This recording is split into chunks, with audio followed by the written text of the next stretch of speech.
Milhões de pessoas no Brasil lidam com o INSS todos os dias, né? Mas o que realmente acontece por trás de cada pedido de benefício, de cada solicitação de serviço?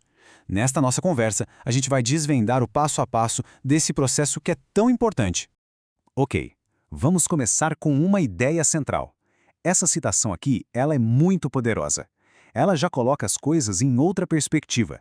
Não estamos falando de uma simples burocracia, de um monte de papelada. Estamos falando de uma conquista, de um direito fundamental de cidadania. Então, o que é esse tal de PAP, ou Processo Administrativo Previdenciário? Pensa nele como se fosse a conversa oficial, sabe? O caminho organizado, com regras, entre uma pessoa e o INSS na hora de pedir um direito. É por aí que tudo acontece. E a pergunta que guia tudo isso é bem simples, mas fundamental. Quando alguém pede um benefício, o que acontece de verdade lá dentro? Qual é o caminho que esse pedido percorre? Essa trilha que a gente vai seguir junto agora. E olha, essa trilha não é aleatória não. Ela é toda construída em cima de princípios, de regras bem importantes que servem justamente para proteger quem está fazendo o pedido. Vamos ver quais são. O interessante aqui é que esses princípios são como uma rede de proteção. O devido processo legal garante que tudo seja justo. A eficiência cobra que a resposta não demore uma eternidade. A legalidade amarra tudo na lei. E a transparência? Essa é chave. Ela garante o direito de saber o porquê de cada decisão tomada. Certo? Com esses princípios em mente, como é que essa conversa toda começa na prática? Bom, tudo se inicia com um requerimento. Hoje em dia, a gente está falando de um processo que é quase todo digital. São sistemas como esse que a gente vê na imagem que gerenciam os pedidos, os recursos, tudo para modernizar essa interação com o INSS. Agora, atenção para um ponto que é um direito fundamental e que nem todo mundo conhece. Se a documentação de um pedido estiver incompleta, o INSS não pode simplesmente chegar e recusar tudo de cara. E isso não é só uma boa prática, está na lei. A citação é bem clara. É proibido recusar os documentos sem um bom motivo. Na verdade, é dever do servidor público orientar a pessoa sobre como consertar o que está faltando. A responsabilidade, veja bem, é compartilhada. Ok, então o pedido foi feito, a documentação está completa. E agora? Aí a gente entra na fase de decisão, que é quando o INSS vai analisar tudo para, teoricamente, dar a melhor resposta possível. Mas nessa hora da análise, qual seria o dever mais importante, a principal missão do INSS? A resposta está aqui, no princípio do melhor benefício. O papel do INSS não é só ser um porteiro que diz sim ou não.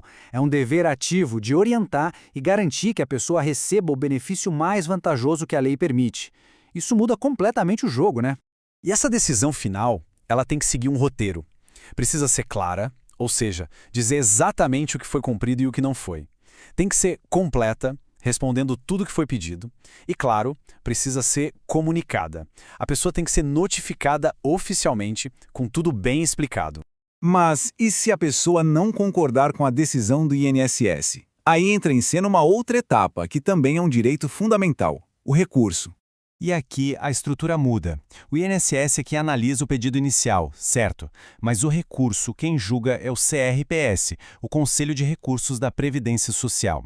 E o ponto-chave aqui é que o CRPS é um órgão autônomo, ou seja, quem vai julgar o recurso não é a mesma entidade que deu a primeira resposta. É justamente essa fase de recurso que garante dois direitos com nomes complicados, mas ideias simples, o contraditório e a ampla defesa. Traduzindo, é o direito de ser ouvido, de poder contestar a decisão e apresentar o seu lado da história de forma completa. Agora, vamos dar um passo atrás e olhar o quadro geral. Por que ter um processo administrativo que seja justo e eficiente é tão importante? Não só para uma pessoa, mas para a sociedade inteira. A pergunta é bem direta. Quanto custa quando o processo administrativo não funciona como deveria? Para responder, vamos aos números. Com base no relatório de 2016, o custo médio de um processo dentro do INSS era de R$ 894. Guardem bem esse número. Agora, olha só o pulo que o custo dá quando esse mesmo caso vai parar na Justiça Federal. R$ 3.734. A diferença é gigantesca, né? Custa mais de 4 vezes mais caro. E essa judicialização, ou seja, levar tudo para a justiça, tem um custo social enorme. Gera atrasos para todo mundo, aumenta os gastos do Estado, sobrecarrega o judiciário com coisas que poderiam ter sido resolvidas antes e, no fim, pode até criar uma desconfiança no sistema. Então, a conclusão é bem clara. Um processo administrativo que funciona bem não tem a ver só com burocracia. Tem a ver com entregar justiça. Uma justiça mais rápida e mais barata para a sociedade inteira. E isso tudo nos leva a uma reflexão final. Se esse processo todo é de fato uma conquista da cidadania, como a gente pode garantir que ele realmente continue servindo as pessoas numa época de tanta transformação digital e com uma demanda que só cresce? Fica aí a pergunta.